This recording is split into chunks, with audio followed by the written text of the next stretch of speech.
Hello, everybody, and welcome to episode 58 of Talk More Talk, a solo Beatles videocast. Can you believe that? 58 episodes already. It feels like yesterday we were just talking about Egypt Station, but man, time has flown, and we're back. It's Monday night. It's Talk More Talk, and I'm Tom Hunyadi. You may know me from my other show, Two Legs, a Paul McCartney podcast. Tonight, we are going to be talking about the legacy of Phil Spector. As we know, last week, I think it was, Phil passed away. And now I do want to stress that we're just going to be talking about his contributions to music. We're not going to be discussing his personal life. So please keep the comments of that kind of stuff away. We don't need that stuff. But anyways, we're going to be talking about Phil Spector, his beginnings, his involvement with the Beatles and solo Beatles, and maybe a couple other things if we have time. So once again, I'm Tom Magnati. I'm going to introduce you my co-host right now, and I'm just so lucky to be involved with these people. It's just so great. First up, it's, the Queen. What can you say? The Queen, Kid O'Toole, her song right here, Songs We Were Singing, the guy that tours through the lesser known Beatle tracks, and great to be here. She's also got the Michael Jackson FAQ, everything there is left to know about the King of Pop, and she is Kid O'Toole. Kid, welcome to the show once again. Thank you so much. I'm so glad to be here, and I think this is going to be a really, really interesting night. Yeah, it should be fun. It should be fun, absolutely. Next, we've got right down below me, if that's how it is for you guys. He's the longtime host of this incredible radio show called Every Little Thing, and boy, does he play every little thing. It's just really amazing. The things that I've learned from listening to his show over the last 10, 8, 12 years, however long I've been listening to this show, but it's just so amazing to listen to that show.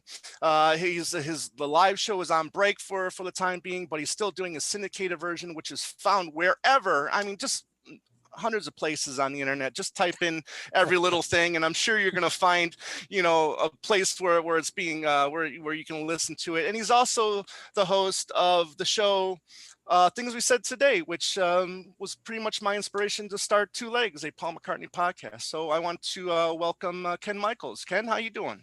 Good. Thank you, Tom, for that wonderful introduction. I wish Every Little Thing was on hundreds of radio stations. Hopefully we can make that happen. But Yes. hi to you, and hi to Kit, and hi to all of our fans.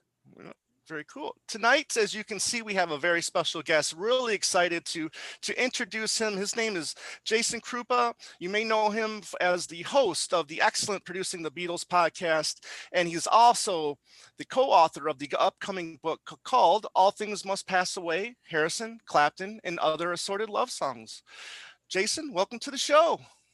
Thank you. I'm excited to be here. This is going to be a great talk. Right. Now, Jason, you've also contributed to two excellent books, Maximum Volume, George Martin, and Tune In, right, with Mark Lewison.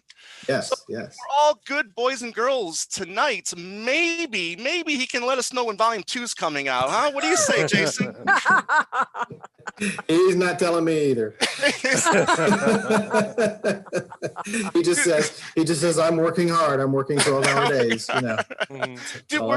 Did you contribute anything to Volume 2 before we get started? I mean, I'm sure I have. We've emailed a lot over the years, and I was at his house a few years ago. Mm-hmm. He pulled a photocopier out and handed me a stack of files, and he said, "You're going to be interested in this stuff." Oh wow! So that was a lot of George Martin related material. Okay. But we just talked a lot, and we've sent things back and forth over the years. So I'm sure there's some stuff in Volume 2. Cool, excellent. So before we get talking about Phil Spector, we're going to hand it over to Ken Michaels, and Ken's going to tell us all the latest and greatest and all the news that's going on in the world of the Beatles. Thank you, Tom. Now that you've whet my appetite for Mark Lewison's next book, we can't wait much longer. No. All right. In Beatle news, Paul McCartney's latest album, McCartney 3, has dropped mightily on the Billboard charts. After debuting at number 2, it then sunk down to 37, then dropped to number 90, and the latest showing on the top 200 albums here in the US, the album is at number 200. Only 4 weeks on the album charts, and it's already at 200. Very much like Egypt Station, which, as I've said several times here, only spent 4 weeks on the album charts in the US.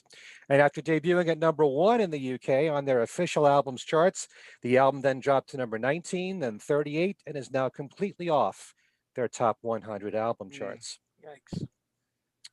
A brand new documentary on the untold story of the world famous Abbey Road Studios called If These Walls Could Sing is now in the works, directed by Paul McCartney's daughter Mary, and to be produced by Academy Award, BAFTA, and Primetime Emmy Award winner John Batsek, known for his work on One Day in September, Searching for Sugar Man, and Eric Clapton, Life in 12 Bars. This follows a new development deal between Mercury Studios, that's the music first content studio from the Universal Music Group, and Batsek's company called Ventureland. Mary McCartney brings her own unique perspective to this documentary, saying, "Some of my earliest memories as a young child come from time spent at Abbey Road. I've long wanted to tell the story of this historic place, and I couldn't be collaborating with a better team than John and Mercury Studios to make this creative ambition a reality." If These Walls Could Sing marks the first time Abbey Road has opened its doors to a feature-length documentary, and will be the centerpiece of the legendary recording studio's 90th anniversary, which will begin in November this year. It will tell countless stories featuring an all-star cast of interviews, unparalleled access to the studios, and of course, a spellbinding soundtrack. That's what the press release says. So let's hope Paul and Ringo's involved with this, maybe contributing something to it. Nice. Love to see some new music for it. That would be a nice touch. Absolutely. Okay, in cover versions, there is a new cover of the song Arrow Through Me from the band Scary Pockets. This group has been around since 2017, and they are described as R&B, soul, and funk, and they post a new video of a song that they perform every week. This band has an ever-changing roster of personnel.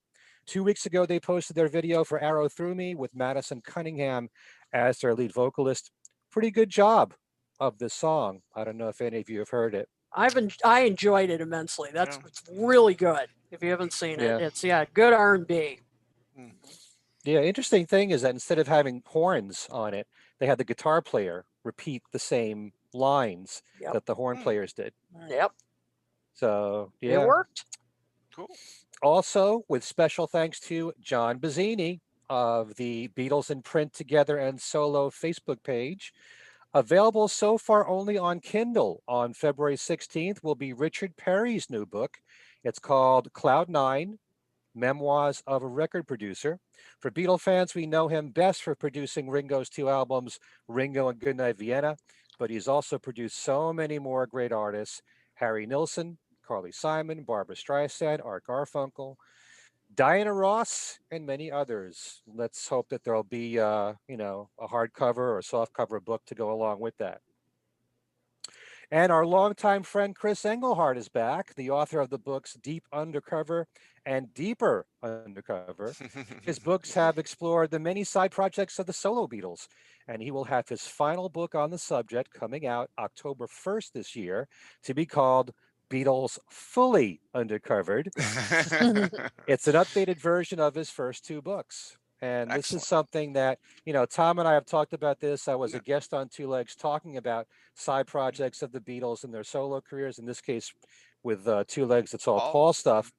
But it's all songs that they wrote or played on or produced for other people.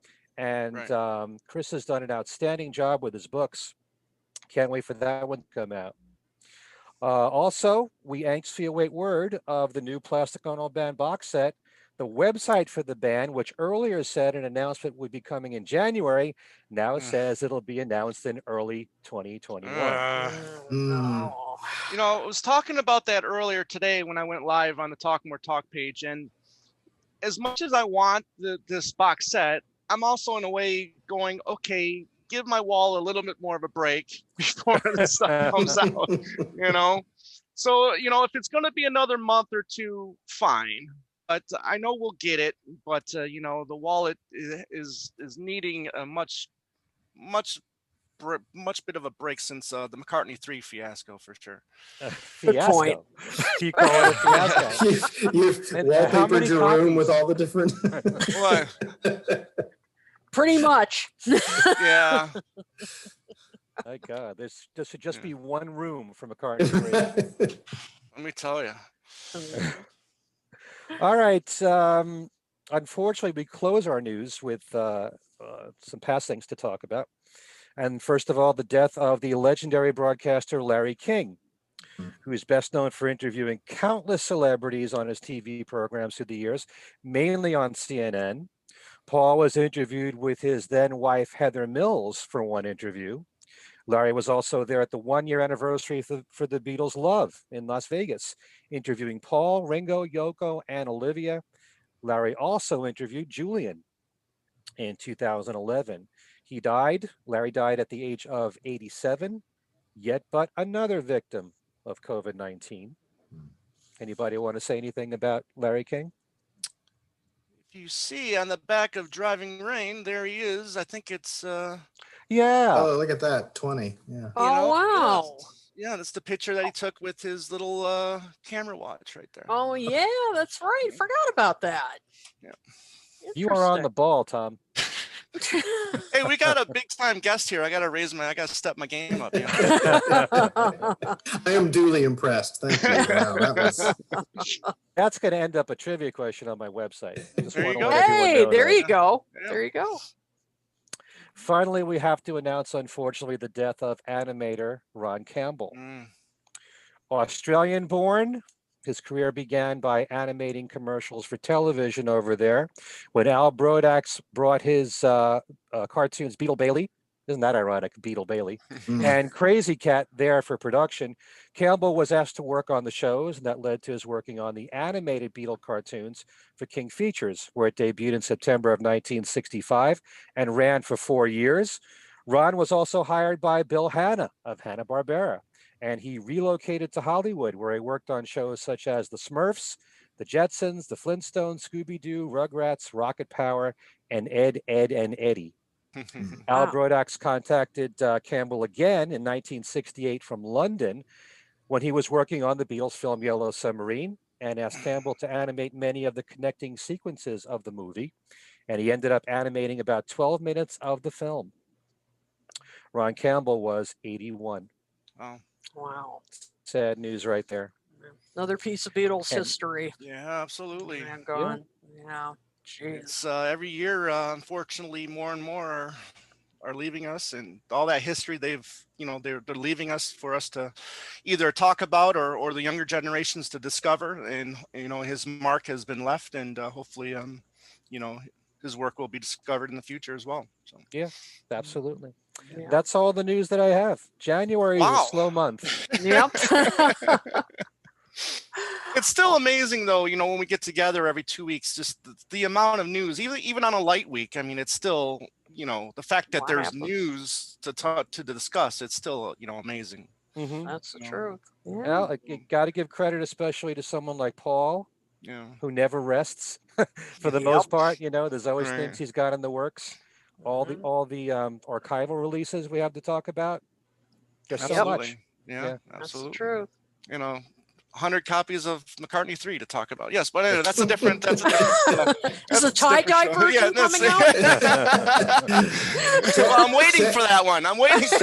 Check the dead wax of all the vinyl copies to see if they're different. If they're pressed in different places. There you go. But anyways, like I said earlier in the show, that we're going to be talking about the legacy of Phil Spector, and what he's left behind for us to talk about and marvel at for generations to come, and say what you will about him, but his legacy is intact, and it's definitely important and worthwhile to discuss. And so that's why we felt it's important for us to talk about it on this show today. So Jason, once again, our guest today, he came on board to talk about Phil Spector with us, and I want to just dig into his earlier career, because before he was this superstar producer, he was actually started a band called the Teddy Bears, and what I didn't realize until recently was there was already with that a Beatles connection with the song to to know him, and obviously the Beatles covered that song, and what can you say about his earlier life before he became a big time producer? Well, in researching his background, I was looking into all aspects of his career before the Beatles when I was researching Mm-hmm.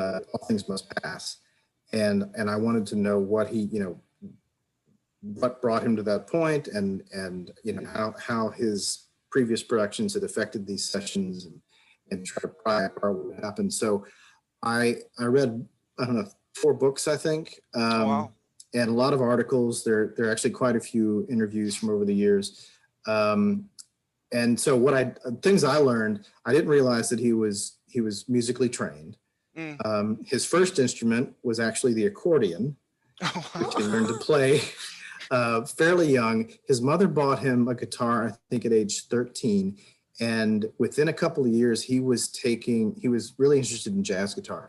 He was taking jazz guitar lessons with Barney Kessel, who is a renowned jazz guitarist and a session musician in Los Angeles. And Kessel really took him under his wing, and he said, there's no money in being a jazz guitarist. Like, you need to look at production, songwriting, and publishing, and things like that. Mm. So he really kind of helped guide him. And Kessel would play on a lot of those Gold Star sessions in the 60s. But this was obviously well before then. Right. And so he sort of helped him get started in terms of how to approach the business. And then soon after Spector graduated from high school, that's when he formed Teddy Bears. Mm. And he wrote that song. He saw the production. He went to Gold Star and he basically pestered them to say, let me make a record. And I think it wasn't that song, but the first session, I think they charged him like $40 or something like that. So it was really just sort of scratching away to do whatever he could to break into records and start making music. I know we don't want to talk too much about his personal life, but there is these things are going to kind of come up as we discuss this. But one important thing that affected him throughout his entire life, and he even said this himself, he really got a handle on it. When he was 9 years old, his father committed suicide, and they lived in the Bronx, and then eventually moved to Los Angeles to sort of escape that cloud the family needed to get away. And it's something he never seemed to have recovered from. That was obviously a very big trauma. Right. And he had a very fractious relationship with his mother too as a result of that. And just because I think there's a combination of her being sort of overbearing and never satisfied, but also very protective because she was worried about him.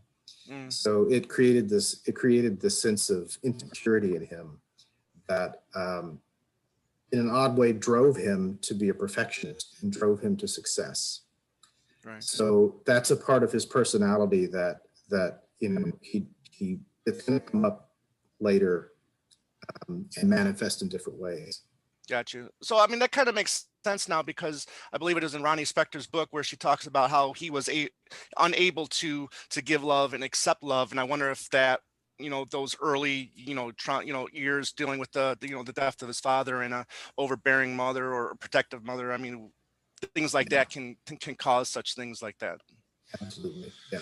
Yeah. So go ahead. No, go ahead. I was going to say just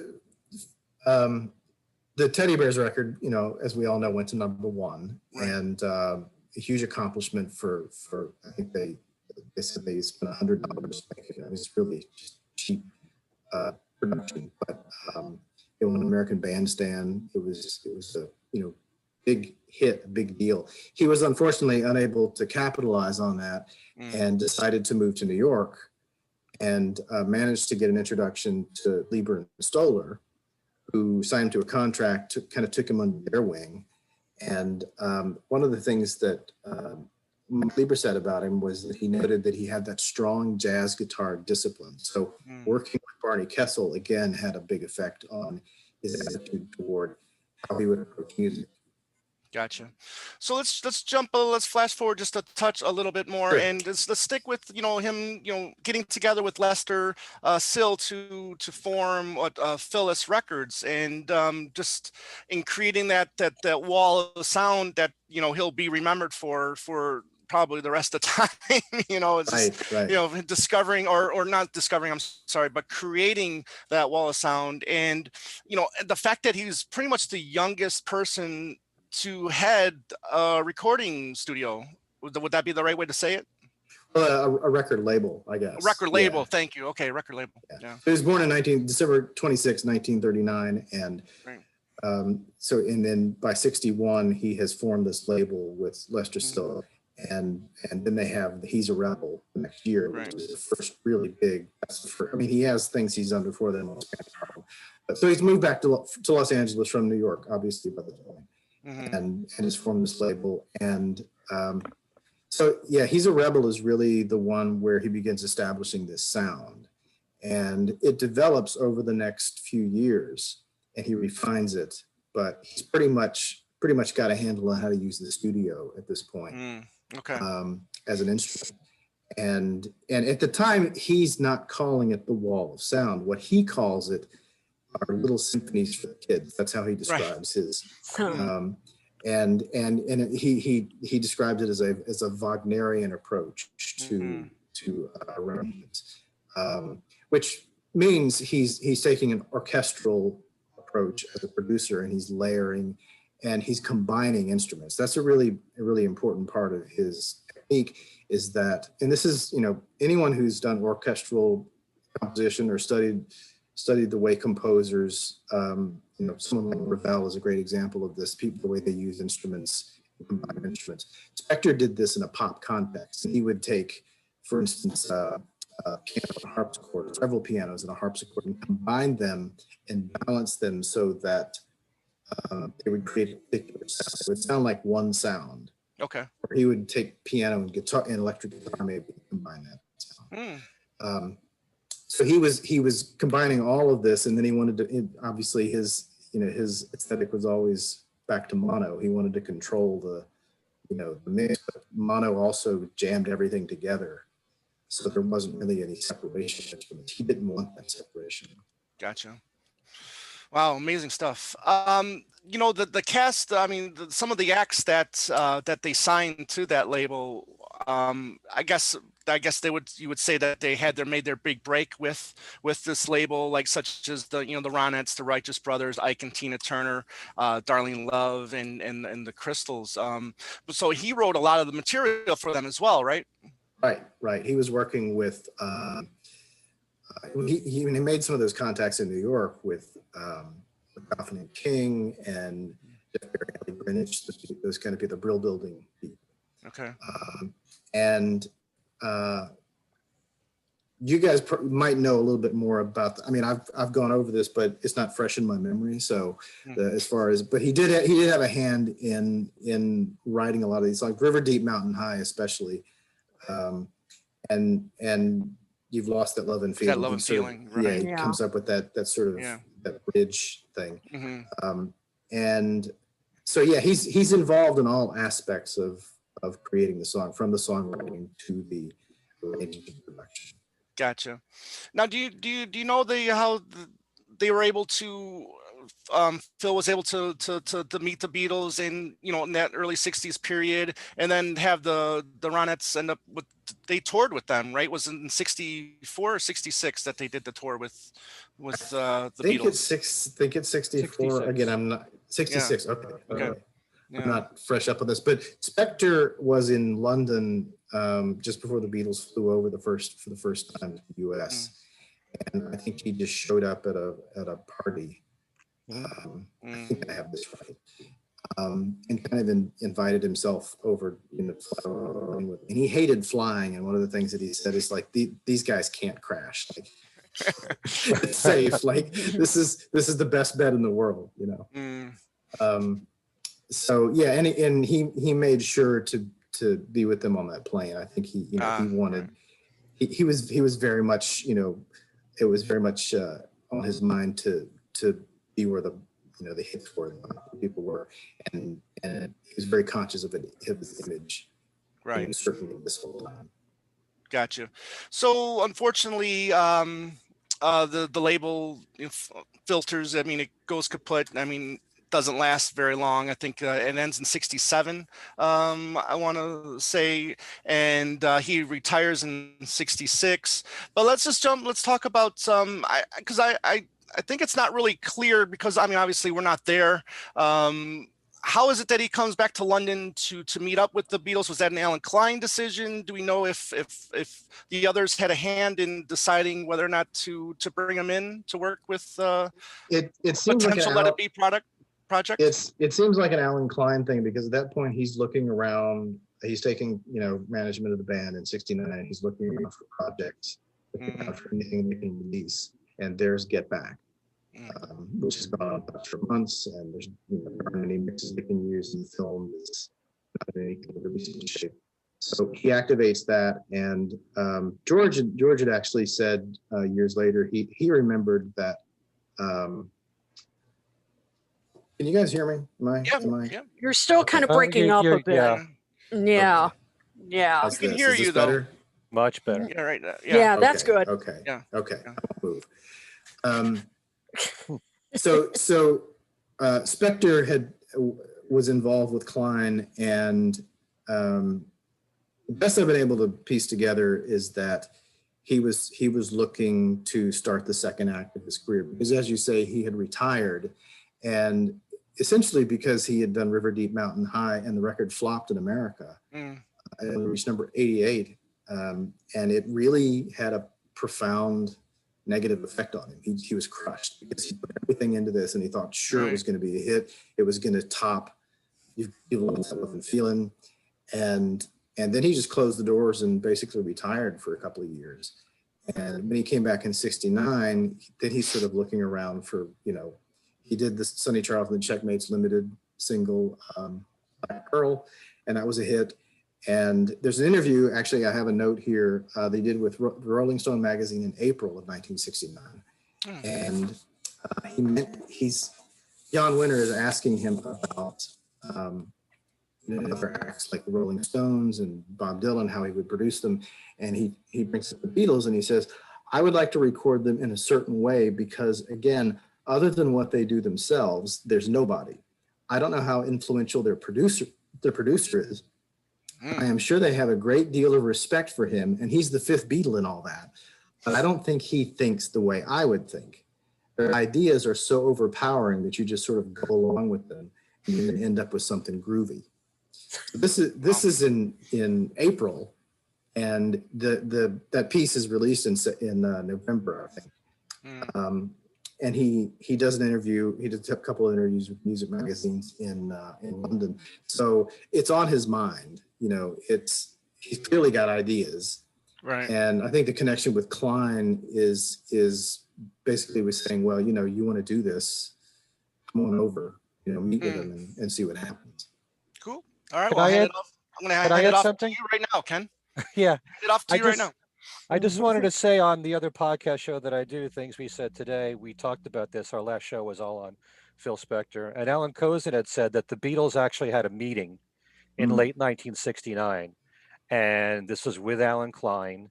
And they had all agreed to have Phil Spector produce Let It Be. This was done before Instant Karma, before Phil Spector got involved with it. So they had all agreed to that beforehand. Interesting. So, I hadn't found information about that, so that's good to know. And Spector was a client of Klein's, so he brought him along for that. So, yeah. When did you say that was, Ken? It was late '69. I'm not sure which month. Okay. All right, because I'm hoping that would probably be in the A is for Apple book then, hopefully in the next volume 4 coming out soon. So hopefully they would have more information on that. Okay. Well, before we talk about Let It Be, I just wanted to backtrack a little bit because you were talking about the songwriting, Jason. And I was really curious because, like you said, he worked with the great Brill Building songwriting teams. And, you're talking about Carole King and Jerry Goffin, Barry Mann, Cynthia Weil. And then Phil Spector's name is there on the songwriting credits. Was he really I mean, you mentioned you've lost that love and feeling in writing the bridge. Was he really that involved as a songwriter, or did he get more credit for that because of the big contribution he made as a producer? He was generally there. River Deep Mountain High is something that he worked on hands-on with them to write. And but there is one case. I'm going to say, if you only buy one Phil Spector book, let it be this one. It's in this book. He tried to talk to the Righteous Brothers about their involvement, and they didn't respond to him. But one, I don't think it was Bill Medley. It might have been one of them wrote him a handwritten note, all in capital letters, so it looked very terse and angry. And he said that for the B-side of that record, the two of them sat down and wrote a song in 2 minutes on the piano, and they recorded it just to have a B-side. And when the record came out, they looked, and Phil Spector had stuck his name in there to get a songwriting credit. And he said, "That's all you need to know about Phil Spector, or how I feel about Phil Spector." That was his response. So I was wondering if that was done. Yeah, it was absolutely done by a lot of producers in the 50s and 60s because they had the power to do things like that. Like Norman Petty. And the fact that people like George Martin didn't do that is a credit to his honesty and his integrity. Okay. Did he talk at all throughout the 60s about what he thought of the Beatles? I know what you just said about, their music could be overpowering. Did he express, a lot of respect for the group as they were constantly changing and evolving?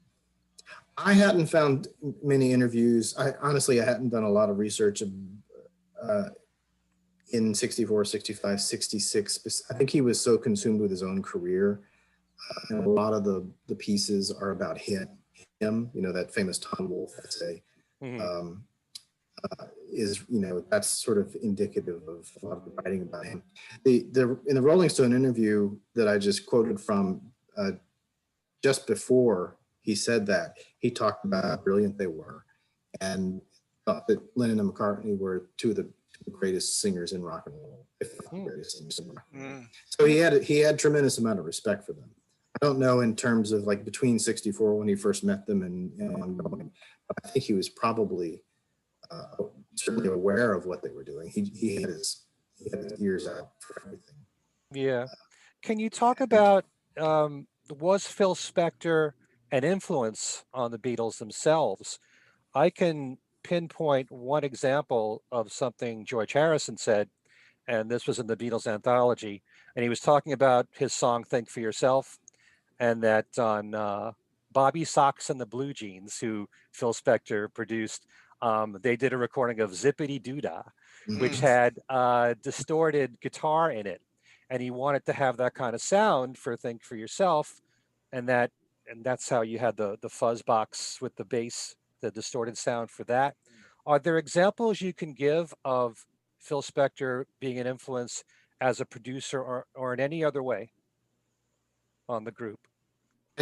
I was thinking about this because I know we'd emailed about it before, and I can't think, like, that's a good specific example that you gave. I can't think of anything specific like that. I think it's sort of a general influence. They obviously loved girl group records. They were listening to all of that stuff. They were listening to early Motown. So they were sponges, and so they were soaking everything up around them. All the records, all the art, all the movies, all the whatever they could get their hands on. And so I have racked my brain, and I haven't been able to come up with anything concrete like you just said. I think it's more, my impression is that it's more an awareness of what he was doing and being excited by that and probably responding, just like they were responding to a lot of things. But I'm sure there are more concrete examples like that. I don't happen to know. Yeah. Okay. Yeah. I know that they had great admiration for him. One interview that John gave, he referred to River Deep Mountain High as River Deep Mountain Dew. You know. And for the U.S. release of that album, George Harrison wrote a testimonial, but it was a sticker on the cover of the album. He said, "River Deep Mountain High is," I think he said something like, "it's the most perfect song. You know, it can't be copied." So he was willing to like put his name on the sticker that goes on the album to be released. So yeah, they absolutely admired him. Can you talk about Let It Be and how everything was done putting together that album? Because after the Glenn Johns mixes, was he just given carte blanche to do whatever he wanted to do? Do you know if the Beatles said, well, you got to have these songs in it? I mean, we're so used to the album now, the way that it is. Did they say, you must have Two of Us, you must have Dig a Pony, whatever? Did he select any of the songs? Forgetting about the production part, but I mean, just that alone. My impression is that he just took the takes that Glenn Johns had worked with. He didn't listen through all the tapes. He just listened to the takes that Glenn Johns had, and said, "Well, my impression. I'm putting words in his mouth, but these are good enough. I can begin working with this." And so then he began polishing those tracks. That was the album, and in January they had gone in. George and Michael had gone on and recorded "I Mean Mine," right? And overdubs "Let It Be." So he had an extra track to work with, and then he had the extra work that George had done on "For You Blue." So he was basically handed all of that material and said, "Make an album out of this." That's the impression I get from Mark Lewison's book, and then looking at what the final result was, comparing that to what Glenn Johns had done. But the decision to include Across the Universe, put that in there, and to not have Don't Let Me Down, which I think, a lot of people keep asking, why wasn't Don't Let Me Down on there? And I'm guessing that it's because it was on the Hey Jude album, which had just come out a few months before. So, right, that might be a reason. I don't think Spector had any say in that. I think that was more of a Beatles thing of like, this is what we're going to put on the album. I think he was more concerned with how to make this into a viable album, just the material he had at hand. Right. And I personally think he did a great job. I mean, we've all heard the Glenn Johns mixes, and personally, they don't really do anything for me. I think what Spector did is really, I'm not a big fan of orchestrations on the Winding Road, like I'm sure Paul, carries that greater to day. But I agree with him there, and I think the simple presentations would have been better in those cases without the orchestrations. But as far as just mixing and polishing and cleaning them up, I think the tracks sound better than they had in the previous 12 months. So I had trouble hearing what you just said. Yeah. Was it about the Long and Winding Road? Yeah, Long and Winding Road. You're not a fan of what Phil Spector did to it, or what? Yeah, I agree with Paul that the orchestration is heavy-handed and sort of over the top. So but otherwise, I think what he did to clean up those mixes, to clean up the sound, was very effective. Yeah, a lot of fans seem to think that it's so overproduced. And really and truly, when you get down to it, there's only 4 songs on there that he really did a lot of work on. Right. So, there's I Mean Mine, Let It Be, Long and Winding Road, and Across the Universe. Right. So, overall, you're very pleased with the Phil Spector production of the album. Oh, overall, I mean, I think the orchestrations are a bit much. But in general, I think what he did was to make it a palatable. The Glenn Johns mixes to me never really cohered, and they're sort of lost under a lot of reverb. It's sort of cavernous. Gotcha. That's my personal take. That's how I've always heard it. Right. Yeah. Well, with this Let It Be box set coming out, Yeah. it's infinite what you could do with Yeah. with so many hours of takes and takes and takes. And as I've pointed out on my most recent shows, we're living in a time where a lot of people like the stripped down versions of songs and less production. And so for people like those, they look at what Phil did as, it's like really destroying great songs. I don't look at it that way. In fact, I'm a big fan of what he did with The Long and Winding Road.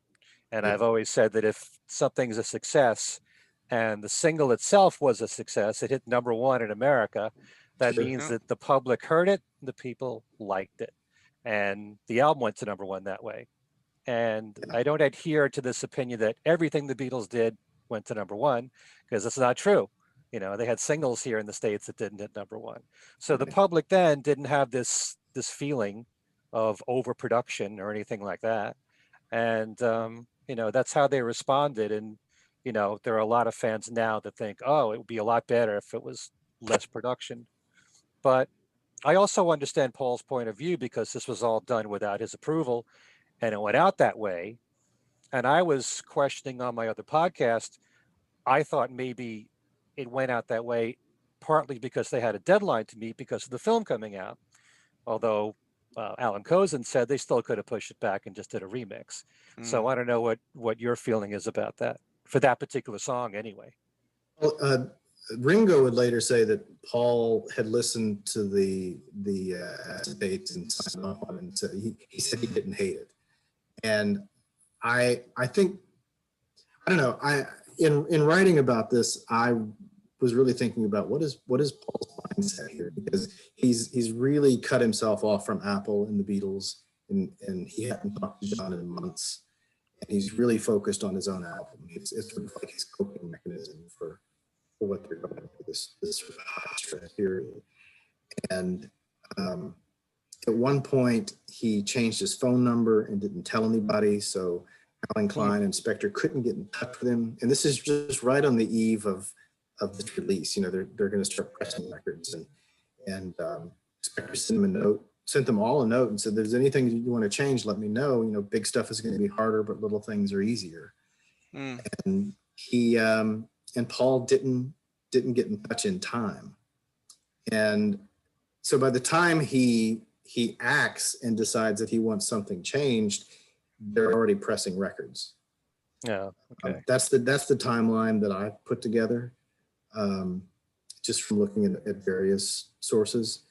So I think, some of it was Paul maybe avoiding having to face this sort of big crisis, this big decision.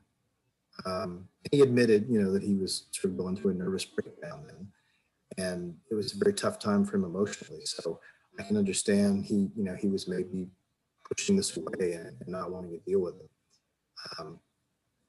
So I think those are the factors that were at play. And because Spector in that note seems really amenable to, whatever you guys want me to do, I'll do. I'll try to accommodate you. And so he gave Paul the opportunity to say something. So Paul never did sign off or approve Let It Be as a whole then?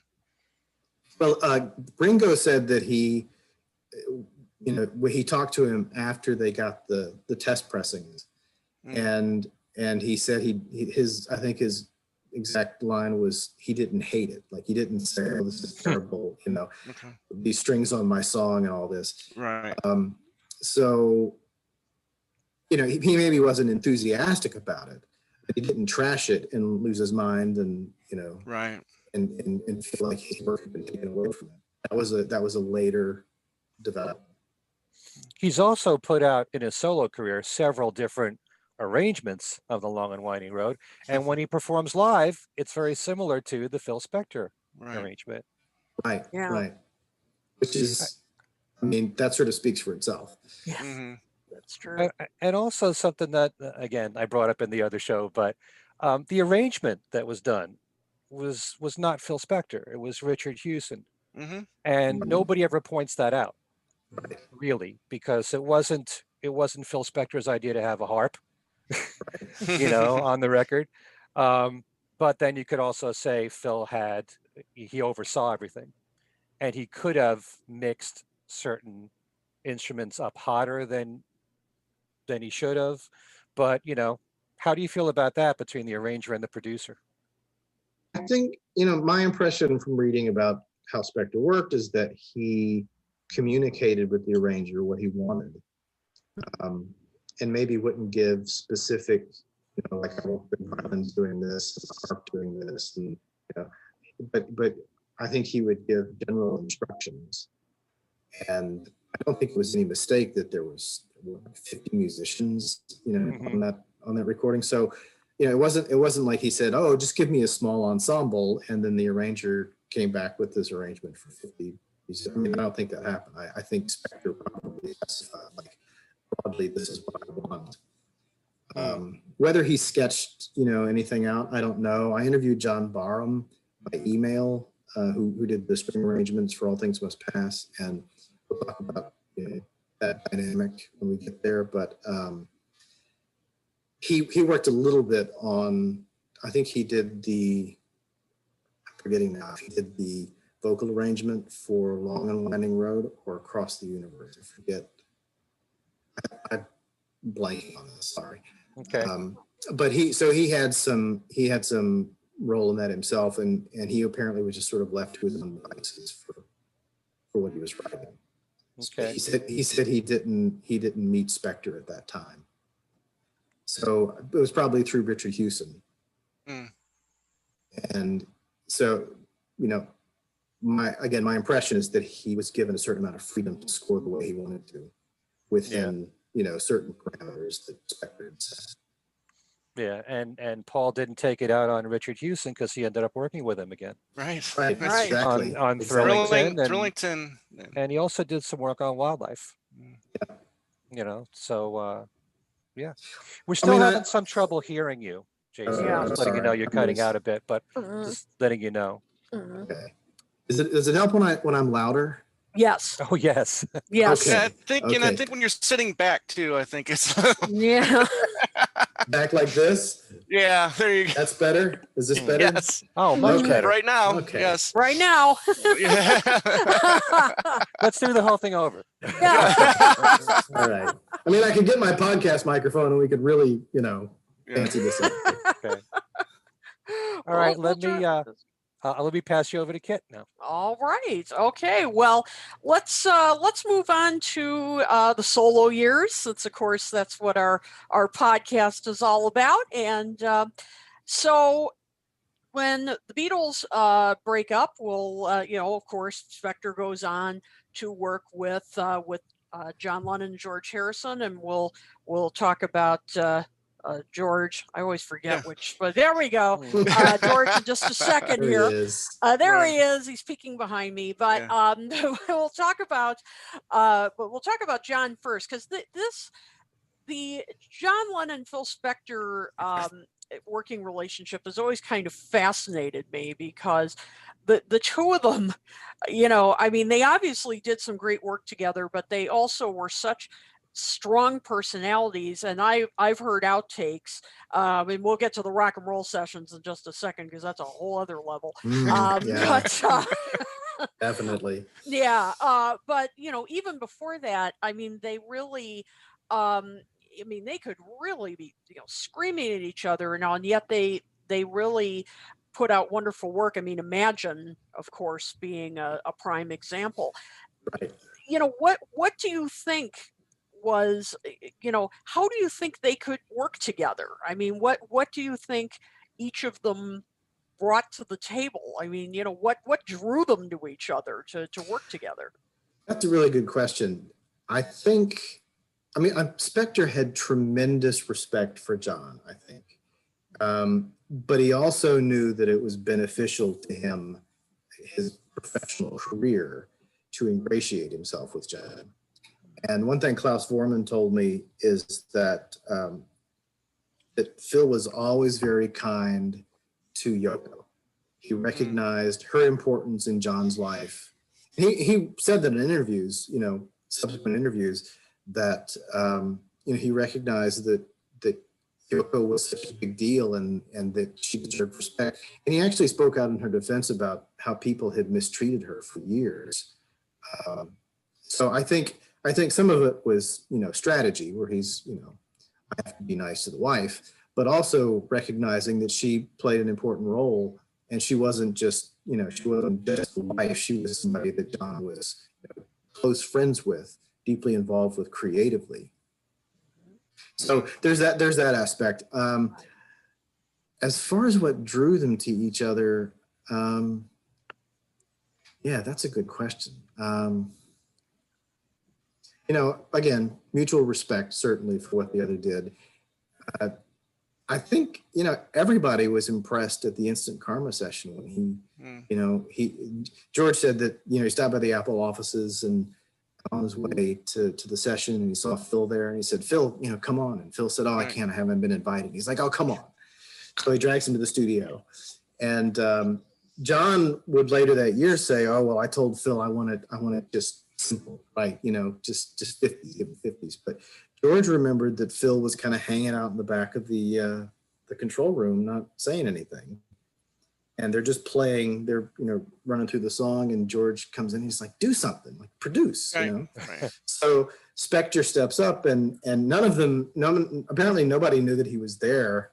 The players, Alan White and Klaus Foreman, and Klaus said he heard this voice coming over the talkback, and he's like, "Who is that?"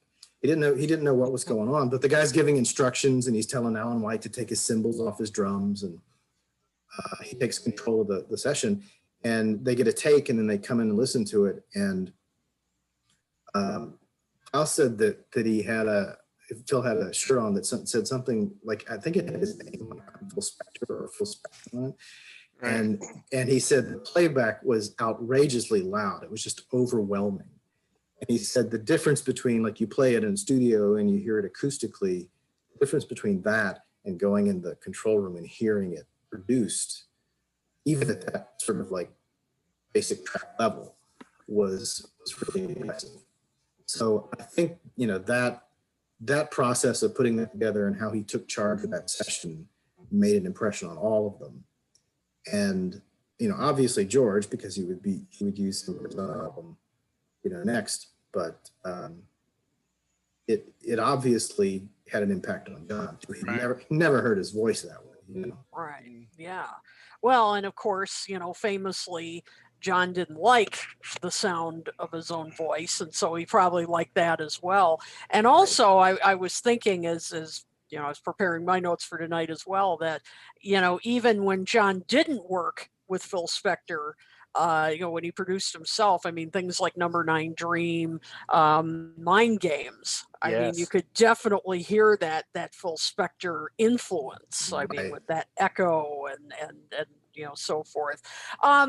When you talked about Instant Karma, I think that's a perfect example to take us through what the wall of sound is exactly.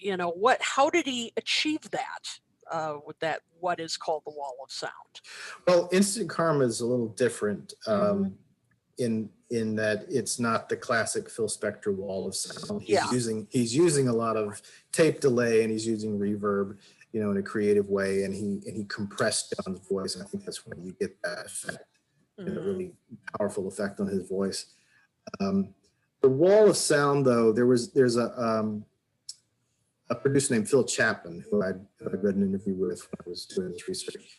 And he's studied a lot about how Spector created the sound.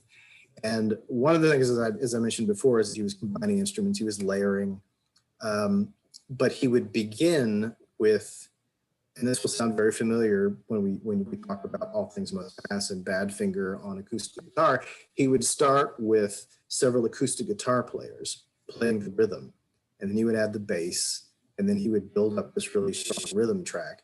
And that would be this kind of like drone in the background throughout these records. So he would build on top of that. He would layer his instruments on top of that. And we'll see that he starts to use that on All Things Must Pass as well. He doesn't use that on Instant Karma. That's, keyboard song. But in terms of tape delay and in terms of just getting that sort of reverby sound. Yeah. You know, one thing he did do on Instant Karma that is very similar to the classic wall of sound technique is that he layered the piano. So he had them all, when he did the overdubs, had them come in and layer, you know, each one of them is playing maybe an electric piano or a grand piano. So you have these layers of pianos built up. Okay. Okay.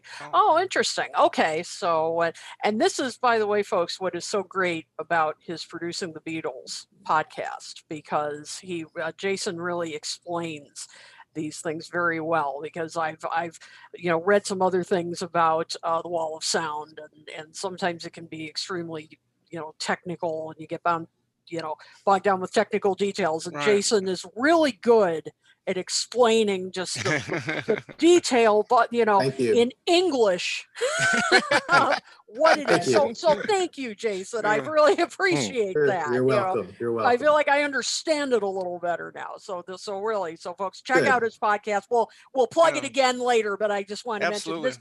This is a perfect example of what his podcast is about. So anyway, all right, let's get to those rock and roll sessions, because we're just jumping ahead, huh? Right. Let's just get to it, because we need to get to all things must pass, but let's jump ahead. So, we have these wonderful examples. I mean, imagine, is my personal favorite collaboration of theirs, along with Instant Karma.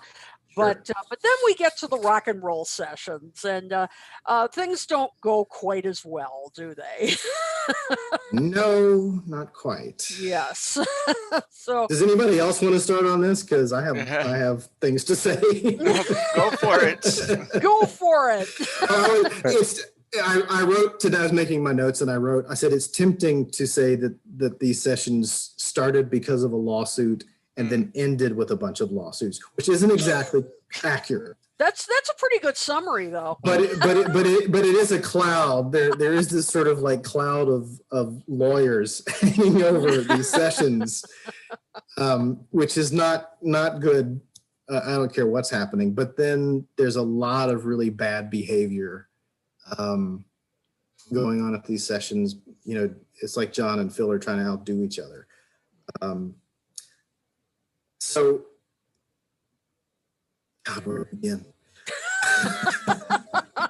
Okay, so let's start with the John had actually planned to do this record, which on the initial recording sheet say back to mono. So and he's talked Spector into producing it. He's gone out to LA, from New York, and he's staying out there, and he says, Phil, you can have total control. You can do this the way you did it at the Phyllis Records. You can produce everything. You do the arrangements. You hire the musicians, everything. So he finally talked him into it, and it was maybe the worst thing he could have done, because at that point, giving Phil Spector total control was not a good idea.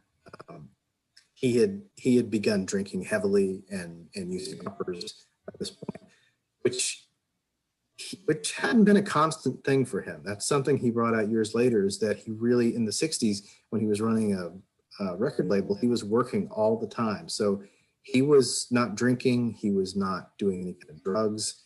He was very much in control and very focused. But by this point, by late 1973, he's drinking all the time, and he's unreliable, and he's carrying a gun everywhere. So it's kind of it's off to a bad start, and just doesn't get any better. Nope.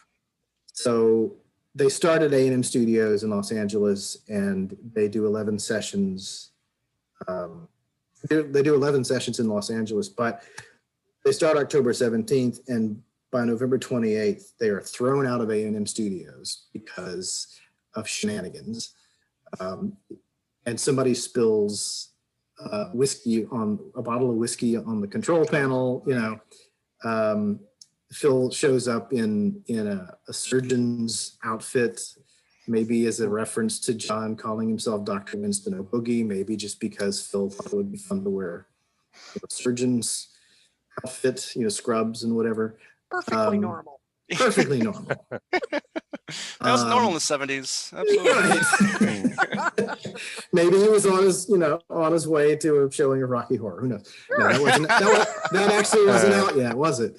No, too early.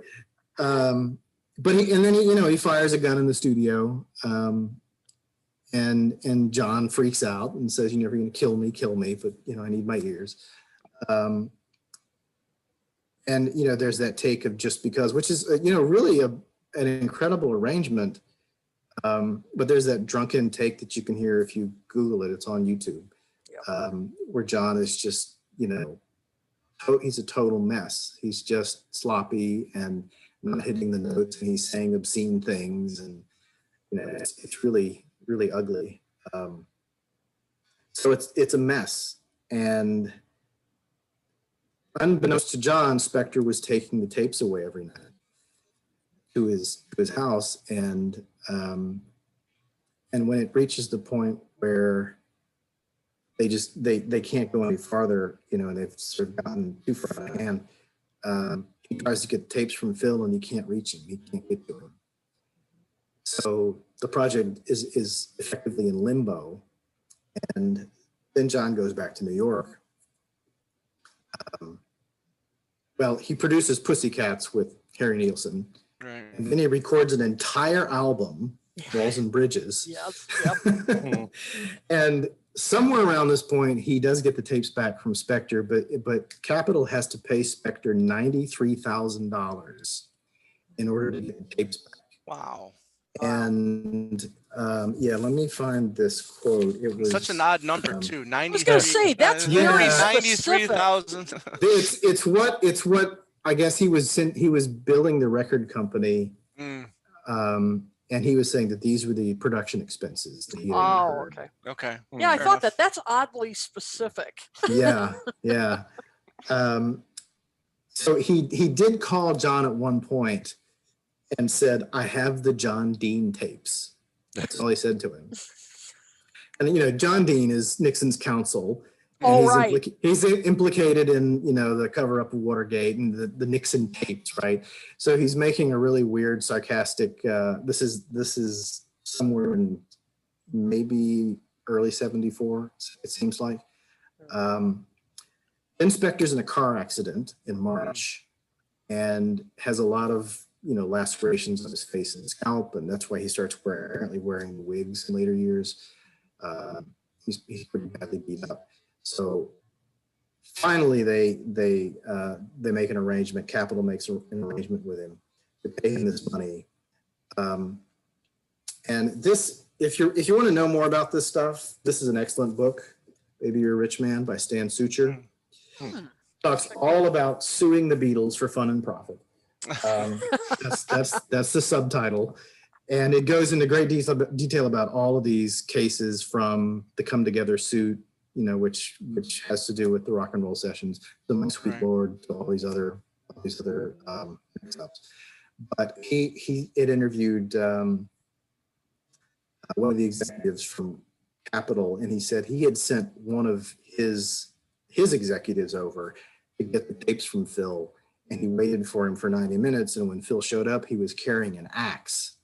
So the guy ran away, called, and he said, Phil showed up, but we're not getting the tapes. So eventually he said they had to send a U.S. Marshal over to actually physically take possession of the tapes from Spector. Wow. Even though he had agreed to this. So so that was how the first phase ended. And once John got the tapes back, he's working on Walls and Bridges. He decides to finish that. Yeah. And then once that's over with, he goes into the studio in New York and runs through 11 tracks there pretty quickly, within about a week's time. Yeah. And that finishes off the album. So only 4 Spector's tracks end up on the finished record, and then the rest are John, produced by John, with a much smaller control ensemble, basically the Walls and Bridges crew. Gotcha. It's funny, when I was a teenager listening to rock and roll, I wouldn't have known the difference between the songs that John produced and the songs that Phil Spector produced, and now it's so apparent. Yes. So you can tell. You know, you Yeah. listen to Sweet Little 16 and it's definitely got, if you got so many musicians all packed on one song, when you have that feeling of it, Right. you know, then you know it's Phil Spector. And You Yes. Can't Catch Yes. Me in those songs. Yeah. Really, really dense. Yeah.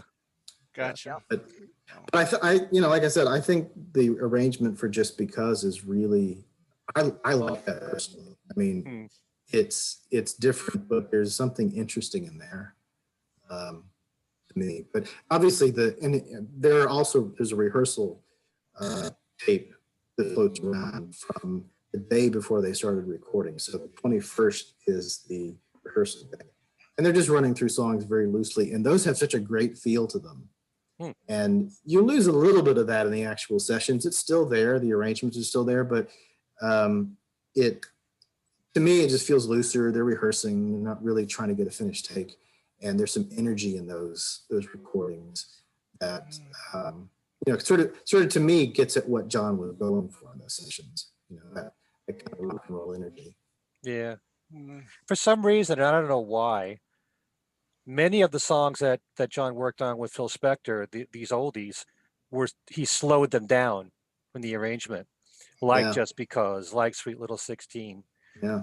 Be My Baby is much slower, and much To Know Her Is to Love Her is very slow. Yeah. It's powerful that way, but I think the people who are used to hearing it much faster, it could be a disappointment. Yeah, and I always contrast this record in my own mind with that oldies jam that John and Klaus and Ringo do on the Plastic Ono Band sessions. The outtakes where it's just John with the electric guitar, fuzzed up, and his vocal really got slapback echo, and just really simple propulsive playing. And John is just in great voice, in those sessions. And I always thought, like, what if he had somehow been able to channel that energy into the rock and roll sessions? I think some speed, some energy, some power. Right. He was still a great singer, obviously, but there's an energy that's kind of missing from a lot of these arrangements, a lot of these performances. I agree. I agree. Gotcha. And our good friend and faithful viewer Tom Brennan points out some of Phil Spector's studio banter with John Lennon from the Rock and Roll Sessions is on the John Lennon anthology box set. Yeah. Yes. Right. Yes. That is true. Right. Yeah, Definitely. they're interesting. Yeah. Yes. To say the least. Exactly. So, all right, Tom, I'm going to pass it back to you. All right, well, let's jump to the great All Things Must Pass, and I'm curious if that impression that that Phil Spector left on John Lennon during that Instant Karma session also did the same thing for George in a way to make him want to, and have George work with him on the All Things Must Pass record. I think it did, and I think George attended those mix sessions for Let It Be, and I think he saw Spector at work, and he got an impression of how he worked, not just producing Instant Karma, but also how he sort of ran the session, and he was in control and really knew what he was doing. So, and one sort of clue to that is that I think it's in 1969, late 1969. I forget the exact date of where this quote comes from, but I was looking at it today. George is talking about eventually doing an album for himself, and he says, I'll probably just bash it out, something on a Plastic Ono Band. I'd love to have my home studio and do it that way. And clearly, by May 1970, he is thinking a little more elaborately than just bashing out a bunch of songs, because he's got Spector, and he's already John Barham told me that George invited him to Friar Park one night for dinner, and after dinner he just picked up the guitar and started playing through all the songs that would be on All Things Must Pass. And he said, I think it's because he wanted me to be, he wanted to get my response to these songs, and he was sort of preparing me to be involved. Right, because you And get that sense during that Living in the Material World documentary where, Phil Spector is saying, he started playing me these songs and one was better than, the next one was better right, than the other. So, yeah, yeah, and he did that for Phil Spector. Certainly, he did that for John Barham. He was, I think he was testing it out, but he was also just sort of, he was starting to get out of the system now. And John Barham is a really fascinating character, and I go into his history a little bit, but he had known George since 1966, and they'd been introduced by Ravi Shankar. And John Barham he had transcribed Indian ragas for a performance that Ravi and Yehudi Menuhin were doing. And I think he was involved with the liner notes, but he had a deep understanding of Indian music, and that's where he and then George began sort of bringing him into this rock world and his experimental music. Gotcha. Right. So, so before then Phil has to leave the All Things Must Pass sessions for, I think, health reasons or something like that. So prior to, did these sessions go smoothly between George and Phil? Were there any headbutting? Do we know? Prior to, then later Phil coming in during the mixing and adding his. Right. The impression that we've been given over the years is that Phil came in and overproduced everything and was drunk a lot and waving his gun around, and that's not true. I spoke to John Leckie, who is the second engineer on all but one of the sessions, and he said he never saw Phil falling down drunk. He never saw outrageous behavior, and there were no guns. He had his bodyguard around all the time. And he told jokes. Like Klaus told me that Phil was a very funny guy, and he would stop and hold court, for a few minutes. And that was Phil's way of dealing with his own anxiety. He would use humor to sort of break things up and get people loosened up around him. And Klaus said sometimes it would go on a little bit too long, and you'd be there half an hour, and you're like, well, come on, we got to get to work. We got to get back to recording. But generally, it was a collaboration between him and George, because George needed somebody behind the glass to sort of run things, so George could concentrate on playing with the musicians and teaching them the songs. Gotcha. And it just made it easier for him to do that. He did come in when they did the first song, Wah Wah. They came in for the playback, and George hated it immediately. He just hated the sound. He's like, we'd been in, we heard the electric guitars and the bass and the drums and everything in the studio. And they'd heard that, and they come in and he hears this like cacophony, and he instantly didn't like it. And he said, Eric Clapton loved it. He says, well, you can have it on your album. Right. Right. So, but he said he grew to love it, and he did. And what's really interesting is that Spector was involved in all the basic recording, all the sessions over, from the end of May until July, when George's mother passed away. And that's when sessions basically stopped, except for one recording after that. And in that time, there's some give and take in how the sessions are arranged. So you start off with these sort of big recordings. You start off with Wah Wah, and you start off with My Sweet Lord, and he does a version of Art of Dying, which is out on bootleg, which to me sounds like he is doing a classic wall of sound arrangement, again with the acoustic guitars, with the pianos stacked on top of each other, with drums without cymbals. He's listening to it. It sounds to me like, I describe it in the book as a minor key version of Be My Baby almost. It has that very, very strong wall of sound feel. Gotcha. So he's starting out with, you have 10, 11, 12 musicians in the studio to create this sound. And isn't it a pity? Same kind of thing. And then George sort of seems to pull back on this, and he thins the musicians out, and he does this series of acoustic recordings, like If Not For You and Behind That Locked Door, which are much more stripped down. Yeah. And then you get these bigger tracks like Waiting for You All, and that Right. so it flows, and it's like, and some of that is because Derek and the Dominoes have now officially become a group on June 14th in the middle of these sessions, and from then on they sort of dominate. They found their spark, they found their fire, and that's a lot of their playing for it's still controlled. Spector is still, I think, directing them, but this is where the jams also start to come in too. Gotcha. Ken, we'll bring it to you. Yeah, I was wondering, you mentioned John Barham. He did the whole string arrangement for Isn't It a Pity, right? Yes, he did all the string arrangements on the album. Oh, wonderful job, masterful. Yes. Yeah. When it came to the brass, like on What Is Life or The Art of Dying, was that George's idea, or did someone else suggest that?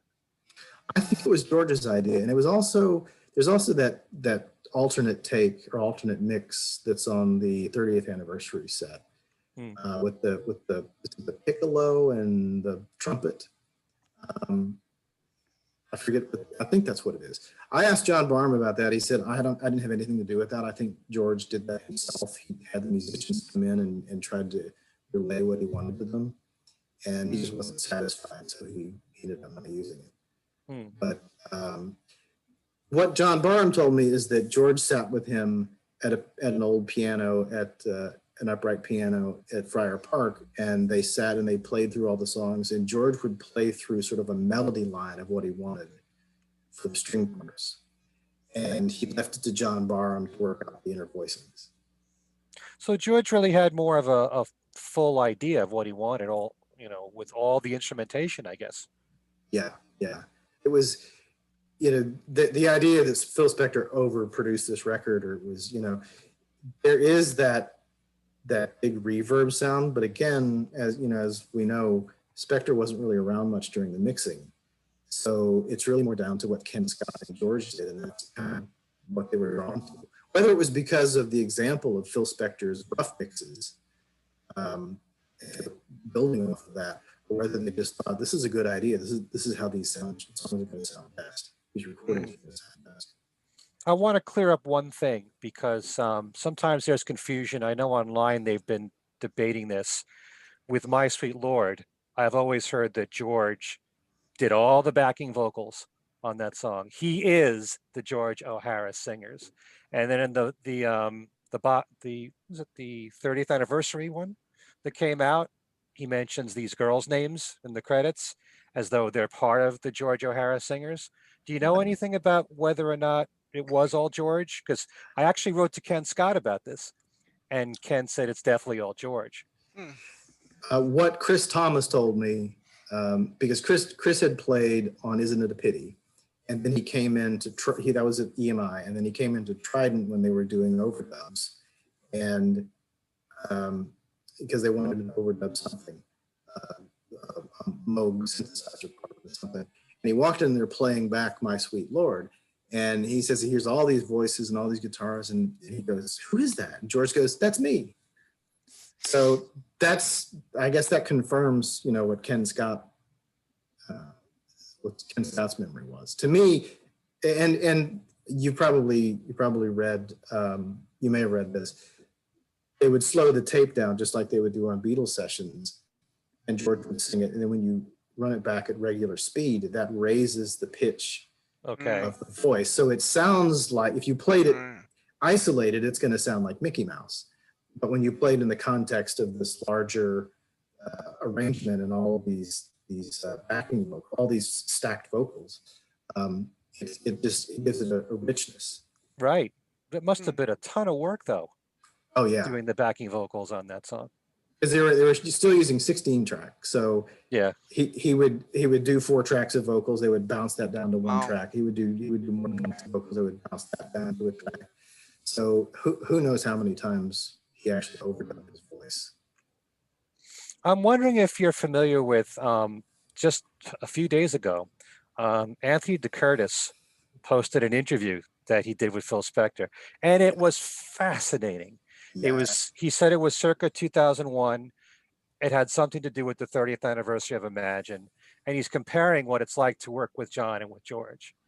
And, you know, you hear what Phil Spector has to say. He does not come across as a crazy man here. He's very lucid, and you know, it's really interesting from his own perspective, from his own, you know, observances, the differences between John and George, and there's a huge contrast in working with the two. So, do you want to elaborate on that? I think, I mean, one of the things that Spector would say later about working with George during All Things Must Pass is, especially with the overdubs, Spector got to run the basic track section, the basic recording. But when it came to overdubs, that was George. So he was doing his guitar overdubs, his vocal overdubs, and there was really no room for Spector because George is obsessed with perfectionist. He's just, you know, really what he wanted was, he seemed to want was Spector there to kind of say, you know, is this too much? How did this sound? Do I need to do this again? And Spector kind of gets bored, and this is really when he starts drinking, because he doesn't really have anything to do. And at one point, he is so drunk that he falls and injures his arm. Klaus told me this because Klaus would come to the overdub and mixing sessions because he lived at Friar Park at the time. And he liked the song so much, he just wanted to come hang out and hear what was happening. So he's at the studio, and he said that Spector, you know, was drinking too much and fell and hurt himself. And I found a quote from an Apple Scruff that Mojo magazine had from 1995, I think, where they were waiting outside, and suddenly she says, once we were all outside Abbey Road and the doors opened, and George came out clutching Phil. He put him in a car and it sped off. We asked George if Phil was okay. Yes, he said. Well, actually, no. Phil's a bit destructive. Great producer and a really beautiful person, but very self-destructive. And wow. Yeah, so I don't know if those are the same event. They could be, but it sounds like this is where things begin to kind of fall apart. And after this is where Phil leaves in August, and then he writes that 5-page letter once he gets the rough mixes and gives George notes on, you know, what he thinks needs to be done. It's interesting. Yeah. What I had interpreted from this interview that Anthony DeCurtis did with him was that, you know, someone like John liked to work quickly, and he kind of knew what he wanted. Whereas George, he just made you do take after take after take. And Phil interpreted that as being more insecure. Yeah. George is more insecure about his work, that he would do 30 takes of My Sweet Lord, and it probably drove Phil crazy. You know, it's such a difference between the two of them. So, yeah, no, and John actually said he had to stop Phil from putting strings on Instant Karma because he wanted to keep going. And he said, you know, like he said, he wanted that immediate, you know, get it done, get it out. And he actually thought that there could be a problem with Phil and George working together because he thought they could both sort of, he knew just from seeing George working in the studio in the Beatles, how he could tend to really focus and be a perfectionist about those parts. Mm-hmm. So he wondered, like, where would this go between these two? You know, would this work? But you would think if Phil is also a perfectionist, that they would get along fine. Phil, not really. Phil really needed to command his army. He needed to have people to boss around and say, do this, do this, do this. Because to him, that was producing. He was sort of an autocrat. He saw himself as the visionary. And with George just sitting there playing guitar parts over and over and over, or singing these vocal harmonies over and over and over to get them perfect, there was nothing for Phil to do. He was just sort of sitting there listening, and, you know, to say yes or no, to him, that wasn't producing. Wow. And Phil also said that he thought that George padded his album with so many great musicians. He did that for security. Mm-hmm. You know, I know. I think that's true. I think he had talked in late '69 about having an Apple House band, And he was having people like, Billy Preston come in, and he had Klaus, and he had Eric Clapton, and he had Peter Frampton at one point. And when he started making his own album, he just sort of brought all these people along with him because these are the people he trusted, So, but he would also let people just sort of float in and play. Like Alan Parsons said that, he came to a couple of sessions. He said anytime anybody would show up, he would tell them to get a guitar and join in. So it was very kind of open door to other musicians. It makes it impossible to tell who's playing the ball all the time. And if George had these problems with Phil, he still kept him on for the concert for Bangladesh, and for the single for Bangladesh, and for working with Ronnie Spector for Try Some Buy Some. So how do you explain that? He still, I guess he thought still so highly of him. I think he thought highly of him. I think George was also, he was capable of being a very generous and understanding person. And at the end of Spector's letter from August 1970, Spector's PS he ends the letter by saying, thank you for all you talked about. And it's clear that he's had a heart-to-heart with George. George is very supportive. Spector's going on to treatment, after he sends this letter. So, he's telling him personal things, and George is being, supportive and understanding. So I think he wanted to believe that Spector was going to get it together and he was going to continue to be able to produce. But he was there for the Bangladesh recording, but mixing over the next month, he wasn't there very much at all. Okay. He was apparently in and out of the hospital. He was in treatment. And George said, let's see if I can quote. He says it was like having a dead man strapped on your back. So, and then when they convened at Friar Park to do the sessions for Living in the Material World, there's that great tape of them just sort of jamming, like playing guitar together, and Phil's singing these oldies and George is singing oldies, and it's this really like relaxed, friendly atmosphere. And then Phil just can't keep it together. He starts drinking again, and his production only makes one song on the record. Yeah. So, and that's end of 72. It's very interesting. Just like I made the statement just now about George and Phil, and you think they get along if they're both perfectionists. At the same time, with the exception of the rock and roll sessions with John, I think John knew how to control Phil. for even the Imagine album, there are certain cases where you have that full orchestral sound, like How Do You Sleep or something like that. But everything was just very respectful and toned down, much more so with an album like Imagine. And Plastic Ono Band is as stripped down as you could get.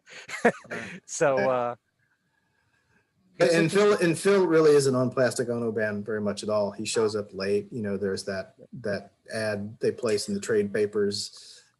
It's like, Phil, John is ready this weekend. Full page ad. I love that. It's in Billboard. I think it's in Cashbox. And that's October 3rd. And then Phil finally shows up, and he plays piano on Love.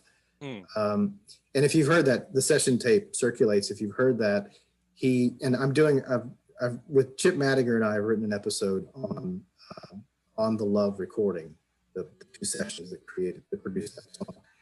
And it's really interesting. Phil's presence there helps him focus and get that arrangement together, because before then he's just sort of playing and it's stiff and he can't quite get it. And Phil on piano, just his presence and their interplay in the studio, it seems very relaxed. It seems very warm. Phil is deferential. He's self-deprecating, of course. I think you're right. He did know how to control him. And when John was in control, I think the sessions did go better. Obviously, when you let Spector be in control, like in rock and roll, then they just sort of, he loses the structure. And because that's where he was also at that point in his life. He doesn't seem to have been as out of control in Imagine. Alan White did tell me a story where he walked in. He remembered this as All Things Must Pass, but I think it's Imagine, because everybody else told me they didn't see any guns during All Things Must Pass. But Alan White said he walked out into the studio, into the control room, and he saw a gun sitting on Nick's desk. And he was like, whoa, what's this? So he was maybe starting to lean in that direction, but he was still, you've seen the videos, you've heard the outtakes, he was still pretty much under wraps, and he was in deference to John during those sessions. Yeah, interesting. One last thing, one song where Phil Spector's presence is really known and is a brilliant production was Happy Christmas. Yes, absolutely. What do you know about those sessions? Anything? There's an article, and I'm sorry I didn't have a chance to look over it. There's a piece, I think Richard Williams, was it Richard Williams? He's there, he's in the session, he's there, and he's seeing how it's going, and he's seeing how Spector put everything together. And again, Spector's in charge, he's in control. And he and John are playing off of each other. There's a good creative, productive energy between them at this session. There's friction, but I think that was part of also working together. Yeah, but it's, I always say the song comes first, but when the production makes such a big difference, I mean, it really was a masterful job between the Harlem Community Choir in there and the strings that were added, and everything was just perfect about that recording. So. Yeah, that is a great production, great recording. Yeah. Okay, Kit, over to you. All right, since we're running a little short on time, I'm just going to ask one thing. Jason, when we talked on the phone, you were mentioning that in your upcoming book, you're going to bust some myths about the recording of All Things Must Pass. And I know you don't want to give them all away here, and you've mentioned one already, but are there just one or two other myths? Because we love myth busting on this show. We've done an episode on that. We're probably going to do more in the future. But are there some common misconceptions about the recording sessions and particularly concerning Phil Spector that you've found that you'd like to clear up? The main thing, and I mentioned this, but I want to reemphasize this, is that Phil was not out of control during these sessions. Bobby Whitlock has told a story before, either in his book or I've heard it in an interview or read it in an interview, where he talks about Phil Spector's waving arms around and being a crazy man. And he certainly could be dramatic, and I think he was dramatic at times during these sessions. But the impression that I got from talking to various people, from Chris Thomas to John Leckie to Alan White to Klaus Foreman, is that he was the guy in charge. And he and George worked together very closely to make sure everything ran smoothly. And that's really, to me, that was the first big thing that I kind of stepped back and thought, wait, we've been told the wrong thing about these sessions all these years. And George sort of added that by saying, I had to do half the work myself because Phil wasn't there, but his name is on the session sheets as producer. And, he's evident from what everybody was telling me. He was there at all those sessions. So that's the one big thing. There are other, things about how the sessions were arranged and people who played on different songs and things like that, which are, this whole story of there are two drummers and two bassists on the songs isn't true. Alan White says that there were two drummers. He never played the call battle at the same time. Things like that, there are little things, but I think, just in general, the Spector was in control. And also that, George honestly is as responsible for the sound of that record as Spector was. He wanted this big sort of widescreen, Technicolor stereo surround sound, whatever, however you want to describe it. effect, this overpowering effect of these songs. Yeah, because just interesting you mention that, because I found, he said that, years later that George said, he admitted the big production that seemed appropriate at the time later felt a bit over the top with the reverb and the wall of sound. Well, as you said, didn't he want that effect back then? I mean, so yeah, as you said, it sounds like he was just as responsible for that. Right, and with Phil not showing up really much in the mix sessions, he would show up, but he wouldn't really do much. It was Ken Scott and to George, and they made those decisions. Right. Yeah, awesome. and I found an article that mentioned some of Phil Spector's production notes that he gave, after he had his little fall and so forth, and was convalescing, I guess, from that and other things. And he gave very detailed notes about what they thought they should do in the mixes, bringing up voices, and even criticizing a little bit, saying you need to do a better vocal on that. So he sounded pretty engaged. He was very engaged, and he had a clear vision. You can tell from reading that letter. The version that's online, which is in text, is incomplete. We have a complete copy, photocopy or scan of the 5-page letter, which we're publishing in the book. Oh, so nice! You'll be able to see. You'll be able to see all the points. So there are, I think, 3 or 4 songs that aren't mentioned online for whatever reason. They're omitted. But he's very engaged. He has a specific idea for what needs to happen to improve the mixes of each song. And one of the things he does is encourage George to push his vocal up. Yes, I noticed that. George is insecure, and that's something that sort of comes out of these sessions. Is his insecurity about putting himself out there like this. So Phil is saying, you can sing this. You've got a good voice. You've got the voice. Push your vocal up more. And it's it's a very to me it's a very positive letter. Mm-hmm. Yep. Yeah, he is very encouraging and kind of saying, you can, I know you can do a better vocal on this. I know you can. Yeah, absolutely. But yeah, I just think, point well taken that, people tend to say, oh, he was totally out of it. He was, not according to that letter. Definitely sounded engaged. So, well, can't wait to read more of your myth busting and everything in your upcoming book. More insights into this great album. So, Tom? Well, we'll have to have Jason back on along with our good friend Kenneth Womack to talk about the book. We'd love to have you back on.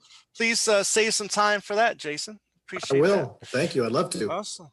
Well, thank you for joining us for this show. We're going to wrap it up for now, but I'm sure we'll talk about Phil more in the future at some point. But Jason, please let us know about Producing the Beatles, and then do you have a specific release date for the book, and then are you working on anything else as well? The book is coming out in July, and Producing the Beatles is coming out when I can get to it. I do them myself, so they take a lot of time, and I have other things going on. That I don't make any money off Producing the Beatles, so it's when I have time to do it. So, but I do have several bonus episodes in the works, which I hope to put out soon. So just subscribe on iTunes and keep an eye out. And if you want to follow the podcast on Facebook. It's Producing the Beatles. I post updates there. And I will obviously be posting updates when the book comes out, when the book is ready. Just getting ready. I'll be talking about it. Highly recommended. Yes. Yes. And I also want to say, what a great job you did interviewing Chris Thomas during that 2018 White Album Symposium. I mean, that was just a magical weekend. And you got to interview him Saturday, the day before Talk More Talk got to interview him. So, good on you. Great job. And really enjoyed it. So, Kit, why don't you tell everybody how you can reach and contact Talk More Talk if you want, and then go ahead and follow that up with what you've got going. Sure. Well, you can contact us at talkmoresolotalk@gmail.com. You can find us on, of course, our Facebook page, which you're on right now.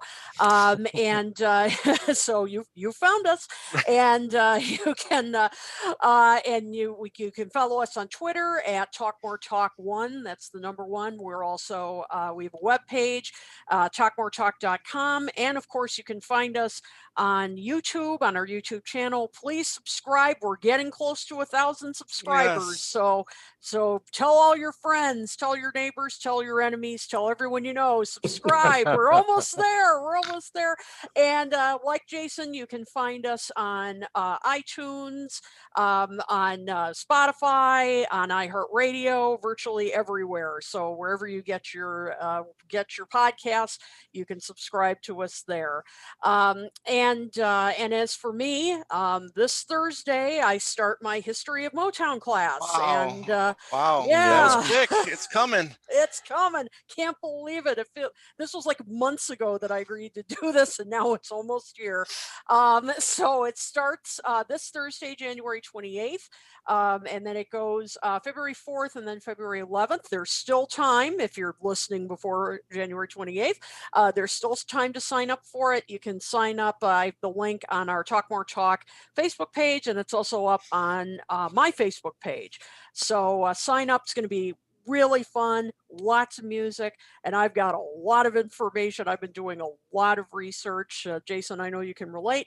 And, and so I'm doing, really been busy, but I promise it's going to be a lot of fun, and you'll learn a lot. So, so hope to see you on Thursday. Great. Excellent. Yeah. That's great. And Very speaking nice. of almost 1,000 subscribers on YouTube, Ken Michaels, your show, Things We Said Today, is really close to that milestone as well. So I think let it's at everybody know. 990. Yeah. All right. You're close. Come on, everybody watching, Right. subscribe. Almost there. Yeah. So let everybody else know what's going on with you.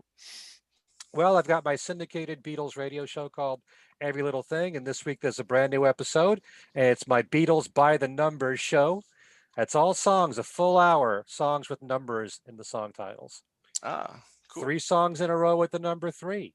What will they be? You'll have to listen. But if you want to know where you can find Every Little Thing, on my website, there's a page for the show with links to all the radio stations that carry them, broadcast times, and their websites. You can stream them on their websites. So that's coming up this week right now. The Beatles trivia that I have on my website is a question about, guess who? Phil Spector. And up for grabs now, we've got this guy right here, which is a stranger to Tom. Let me just introduce this album to you. It's called McCartney 3. I don't know if I have that copy yet. I might have to get that one from you. It's just the typical common one. Sorry to bother you with it. That's the rare one. Also, our good friend Jerry Hammock has a brand new great. book out. Yes. Good. Volume 5, right? Volume 5. I've got a few copies to give away of this. This is a Nice. series called the Beatles Recording Reference Manual, and this is the last volume. It takes you through the Let It Be sessions and Abbey Road, the Abbey Road sessions. And 10 for plus those of years of work. Yeah, it's amazing all the stuff that he puts into his books. Yep. They tell you the recording dates for all the songs, who plays what, if he has the information, what model instrument they're playing, what kind of amp they're using, what kind of processors they're using. Jason, you're into that. And how everything was mixed, and it's a breakdown. If there's a reduction mix, reducing 2 tracks to 1 or whatever, it's all there in the book. And there's a chart that shows you how it was done. So it's not only for the casual fan, but for the, the geek among us. And I know there are plenty watching. So, yeah, you can get a copy of that book. I guess to all of us. Secrets out. My other podcast show, Things We Said Today, our last show was on Phil Spector, and that's out there. You can get us on iTunes, Podbean, and YouTube. Like I said, if you can, subscribe to that. We'll have another new show coming out next week. My YouTube page, is something that I just started recently, and I just did an interview with Al Sussman that will be posted shortly, and it all concerns the Beatles' afterlife. What happened Oh, in the 50 plus years since the Beatles broke up? All their wow. successes, significant successes. How are they doing today? Are they as popular as they were back in the 60s? I What do you like it. think? You know, Mm. so it's all about that. And I just want to mention one more thing. I was interviewed by Pat Matthews, who runs the Beatles-orama Yeah. website. It's an all Beatles channel. And he has his own YouTube channel. And he interviewed me this past week. And it's now Wow. on the Beatles-orama TV channel. That was also with our good friend Warren Brown, Oh who yeah. you know from the Yeah, Tomorrow Tomorrow Never Never Knows. Knows Yes, indeed. podcast. So the two of them are interviewing me, and every little thing. My show is on Beatles-orama. It's been on there for many years. So Pat has interviewed me, as had Warren, and it's up there Hmm. on their YouTube page. And Excellent. that about covers everything for me. Great. Oh, and shout out to Fab4 Fab Radio 4 that Radio. that Right? carries our Mm. show. You know, Yep. All of our And don't for shows. all of our yeah. shows. Yeah. Mhm. And don't forget to check out Ken's interview with Kid O'Toole on his Ken Michaels Yes. Radio Yep. YouTube channel as Had a well. great So very, time. very good. Mhm. Yes, yes. I'm thinking of Excellent. changing So the name of my videos to "What's Wrong with Radio." Yeah. I think we'll just call it that. Yeah, we've all talked about that. Yeah. right. That's funny. So on the Two Legs front, we've been very busy as well. We're actually putting out 2 shows a week. I don't know how we're doing it, but we're really hammering out these Yeah. shows. We just put out a show this past Saturday with our good friend Joe Mayo, who unfortunately wasn't able to make it. I forgot to say that earlier today, but he should be back for He'll the be next back. episode. And we talk about collecting McCartney 3, the big craze, the anticipation of waiting for all of our copies, the going out to the stores and looking for the copies. And, and I made sure to specify that it's really the music that's the most important thing about this. But, as collectors, all those versions were pretty, it was pretty fun to, I got to admit, pretty fun to collect all of these different versions. The wallet wasn't too happy, but after I was getting everything, I got to tell you, the colors on all these different variants were beautiful. I was really impressed with the different colors on the vinyl. This week we got excuse me, ranking the tracks continues. We finished the 70s last week. This week we're on the 80s, and we're going to be ranking the tracks from McCartney 2. We will have a special guest for this one, and you guys will see who that is on Wednesday nights. Tomorrow night, I'm really excited because we're going to be interviewing Gabe Dixon, who, as we know, is the keyboardist from the Driving Rain album. So really looking forward to hearing his take on those sessions. And yeah, you can reach us at Two Legs, or you can email us at twolegspodcast@gmail.com, and we're everywhere. Please subscribe to our YouTube channel as well. And Jason, I just want to say thank you once again. This was a really incredible show listening to you. This is another geek out moment, just Yes.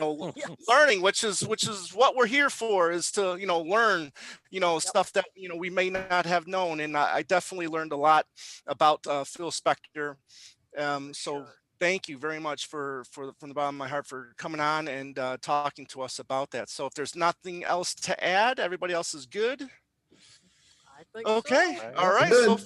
So for Jason Kruppa, Ken Michaels, Kid O'Toole, I'm Tom Hanyadi saying I'm just a bad boy. Yo, yo, yo, yo, yo, yo, yo, yo, yo, yo, yo, yo, yo, yo, yo, yo, yo. Take care, everybody. You know the rest. Bye-bye.